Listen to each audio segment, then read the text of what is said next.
তো গাইস মোর পাঁচ পাকের ব্যাকগ্রাউন্ড দেখো, পাঁচ পাকের ব্যাকগ্রাউন্ড মানে মোর ব্যাকগ্রাউন্ড দেখো গাইস। আমার দেখুন হাল বয়াল মানে ধান কাটি ওদি হাল বয়াল। মোর একটাই দুঃখ, আমার খেলা খেলবার চান্স না দিল। বাড়ির মধ্যে খেলা খেলাছি, গোলাদারি বসি খেলাছি, কিন্তু এবার হবার নয়।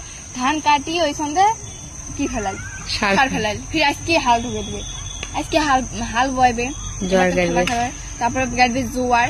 তো হাল বয়ালে তোমাকে আমি দেখাই, পিছলে জোয়ার গাড়বে আমার পাশ পাখি শালা তোমাকে দেখাই। আর জোয়ার তো পোড়া দিয়ে অবশ্যই খোয়া লাগবে। এখানে আমার ধুন উপায়ের খেল মানে তার জানেন না। এখানে আমার ওই যে এখানে আমার আছে আরো দিয়ে কিন্তু মোর একটাই দুঃখের ব্যাপার যে মুই এবার তো গোলাদারি খেলবার পালুং নেই। হাল বয়বে বোধহয় সার ফেলে দিতে, গাড়ি বোধহয় আসবে, এলা হবে জোয়ার।